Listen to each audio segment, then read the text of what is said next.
अस्सलामुअलैकुम। उम्मीद करता हूँ कि आप खैरियत से होंगे। ये है जी गोल्ड का चार्ट। कल का दिन भी हमारे लेवल्स के लिहाज से एक सक्सेसफुल डे रहा। कल मैंने आपको 1875 का रेजिस्टेंस दिया था, जिसके पिन पॉइंट हाई बनाने के बाद गोल्ड तकरीबन 70 टू 80 पिप्स के आसपास रिट्रीट हुआ था। तो इट्स मीन कि अगर आपने लेवल्स को फॉलो किया है तो आपका पीएनएल कल जो है वो ग्रीन ग्रीन रहा होगा। कल यूएस के पीपीआई नंबर्स एक्सपेक्टेशन से बढ़कर आए, pointing inflationary pressure is still exist. After this FOMC meeting minutes जो थे वो तकरीबन न्यूट्रल साइड पर रहे। ओवरऑल इन दोनों का कोई खास इम्पैक्ट हमें मार्केट पर नज़र नहीं आया। अब हम देखें कि गोल्ड को जो करंट सिचुएशन में, एक तो वार की वजह से सेफ हेवन की फ्लो जो सेफ हेवन फ्लो होता है उसकी सपोर्ट है, और दूसरा अगर आप देखें तो most of Fed official speak from Monday to till now वो तकरीबन डोविश साइड पर ही रहे, और मज़ीद जो है वो रेट हाइक की फेवर में हमें नज़र नहीं आए, जिसकी वजह से यूएस की बॉन्ड यील्ड्स और डॉलर इंडेक्स में हमें वीकनेस नज़र आ रही है, और इस वजह से भी गोल्ड को कुछ सपोर्ट मिल रही है। अगर हम देखें तो मार्केट जो है वो ये एक्सपेक्ट कर रही है कि फेड अब मज़ीद जो है वो पॉलिसी टाइटनेस की तरफ नहीं जाएगा, बट जो मेरा पर्सनली व्यू है वो थोड़ा सा डिफरेंट है। अगर आप मेरे रेगुलर व्यूअर हैं तो आप मेरे व्यू को जानते होंगे। मंडे को भी रिसेंटली हमने इसको डिस्कस किया था क्या, कि रशिया यूक्रेन वार की वजह से वर्ल्ड को एक इन्फ्लेशन में इंक्रीज का सामना करना पड़ा। क्यों? कि ये दोनों जो कंट्रीज़ हैं वो आपको पता है कि वो ऑयल गैस और वीट के एक बड़े एक्सपोर्टर में आते हैं। उसके बाद अब ये नया जो मिडल ईस्ट में जो है वो वार स्टार्ट हुई है। अब आपके जहन में ये बात आ सकती है, और वजह भी है कि ये जो दोनों कंट्रीज़ हैं यानी इसराइल और फ़लस्तीन वगैरह, ये तो कोई बड़े एक्सपोर्टर नहीं हैं, बिल्कुल नहीं हैं। लेकिन याद रहे कि जो रशिया यूक्रेन की वार है वो अभी भी जारी है, वो ख़त्म नहीं हुई। ठीक है, उसके इम्पैक्ट आ रहे हैं। ऑयल प्राइसेस जो हैं वो आपकी अभी भी हायर साइड पर है। अगर हम एवरेज निकालें तो अभी भी वो हायर साइड पर ट्रेड कर रही हैं। तो ये जो अब नया, ये जो आप कह सकते हैं कि जो कॉन्फ्लिक्ट शुरू हुआ है मिडल ईस्ट में, ये अगर इन्फ्लेशन को ज़्यादा इंक्रीज ना भी कर सका तो ये डिक्रीज भी नहीं होने देगा, यानी फिलहाल। तो आप कह सकते हैं कि जो इन्फ्लेशन का प्रेशर है वो इंटैक्ट हमें नज़र आएगा, यानी इन्फ्लेशन का जो प्रेशर है वो जो सेंट्रल बैंक्स हैं उन पर ये मौजूद रहेगा। मेरे कहने का मतलब ये है कि it's too early to declare victory against inflation. In the language of Fed chairman Powell, it's long way to go. ठीक है, तो अभी ये लॉन्ग वे टू गो हो सकता है। इन दिस सिनेरियो, यानी जो सिनेरियो मैंने आपके साथ डिस्कस किया है, इस सिनेरियो में मैं समझता हूँ कि जो डॉलर इंडेक्स है वो विनिंग पोजीशन में ऊपर नीचे होकर विनिंग पोजीशन में रह सकता है। चार्ट की तरफ चलने से पहले आज के कैलेंडर पर नज़र डाल लेते हैं। एज अ ट्रेडर आपको डे स्टार्ट करने से पहले कैलेंडर पर ज़रूर नज़र डालनी चाहिए, और आपको पता होना चाहिए कि आज कौन सा डाटा है और उसका क्या इम्पैक्ट है या कितना इम्पैक्ट है जो मार्केट पर आ सकता है। थर्सडे अक्टूबर 12, अगर हम आज देखें तो 11 AM के अराउंड, जब तक ये वीडियो होगी तब तक तो ये डाटा आ चुका होगा। ब्रिटिश के जीडीपी नंबर्स हैं, और सबसे मेजर और जिसका मार्केट बड़ा आप कह सकते हैं कि वेट कर रही है वो है यूएस के इन्फ्लेशन नंबर्स। कोर सीपीआई की फोरकास्ट अनचेंज है। सीपीआई की जो फोरकास्ट है वो थोड़ा सा सॉफ्ट साइड पर है, और सीपीआई जो ईयरली बेसिस है उसकी फोरकास्ट भी स्लाइटली सॉफ्ट साइड पर है। इसके साथ साथ जॉबलेस क्लेम्स भी हैं, हर थर्सडे को आपको पता है कि ये ड्यू होते हैं। तो इनकी फोरकास्ट भी थोड़ा सा सॉफ्ट साइड पर है, यानी बढ़कर आने की है।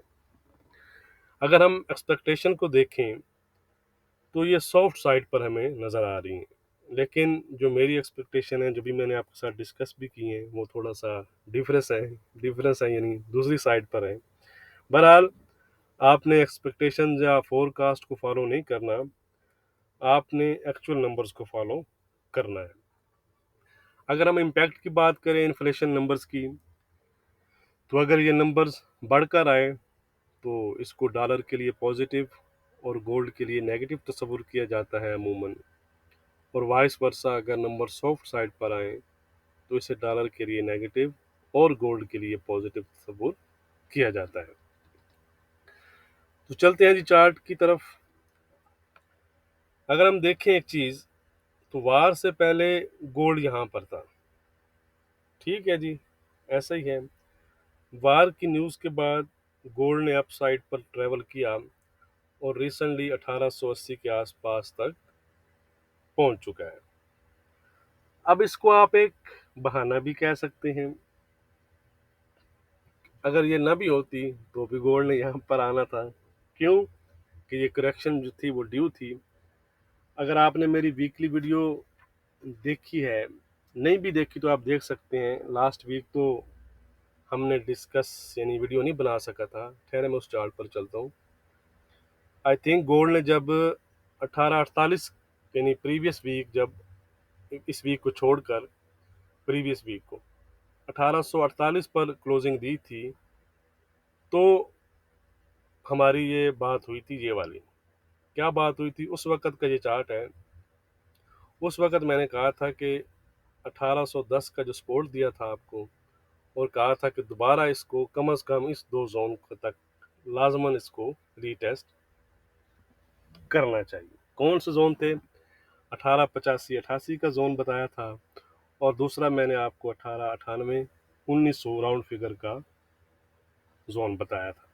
तो ऑलमोस्ट आप कह सकते हैं कि फर्स्ट जोन तक तो वो करेक्ट हो चुका है, जो गोल्ड है। तो अब नेक्स्ट क्या है? मेरा जो व्यू है वो अभी भी सेम है, मेरा व्यू चेंज नहीं हुआ। जो मैंने आपके साथ डिस्कस किया था कि ये फिलहाल करेक्शन ही है। जब तक गोल्ड इसके ऊपर डेली क्लोज नहीं देता तो गोल्ड का ट्रेंड चेंज नहीं होगा, यानी गोल्ड इसके ऊपर आकर, ठहरें मैं आपको बताता हूँ, ये यानी गोल्ड आए इसके ऊपर क्लोज दे, ये तो ये यहाँ से फिर हम कह सकेंगे कि गोल्ड का जो ट्रेंड है वो चेंज हुआ है। वरना यहाँ तक हम इसको, जब तक ये ट्रेंड लाइन भी है, आज गोल्ड यहाँ तक पहुँच जाएगा, तो जब तक इसका ब्रेकआउट नहीं होता तो हम इसको करेक्शन आप इसको ले सकते हैं।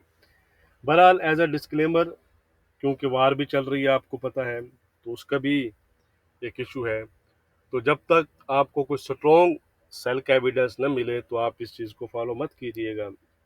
ये अगर आप फॉलो करते हैं तो आप अपना रिस्क जो मैनेजमेंट है उसको ज़रूर कीजिएगा, क्योंकि एज ए डिस्क्लेमर है ये चीज़ कि फ़िलहाल जो सेल है वो रिकमेंडेड नहीं है, ठीक है। अलबत्ता अगर आपको कुछ एविडेंस मिलता है तो फिर आप अपने रिस्क मैनेजमेंट के लिहाज से ऐसा लगा कर सकते हैं। जब तक गोल्ड को वार की सपोर्ट है तो आपने उसके अकॉर्डिंगली एक्ट करना है।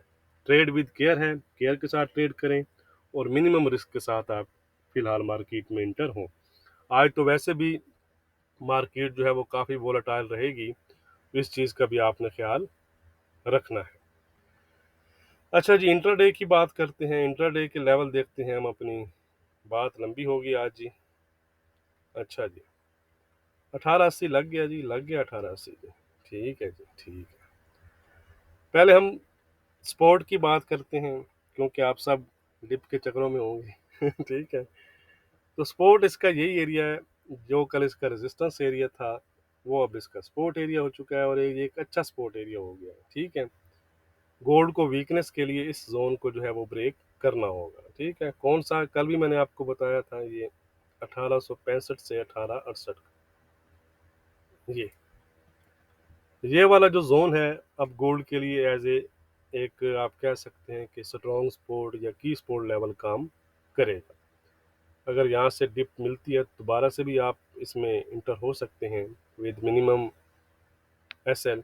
लेकिन याद रहेगा कि ये डाटा से पहले तक चीज़ें हैं, जो मैं रेजिस्टेंस सपोर्ट दूंगा उसके बाद आपने फिर डाटा के अकॉर्डिंगली और चार्ट के अकॉर्डिंगली फिर इसको एक्ट करना है।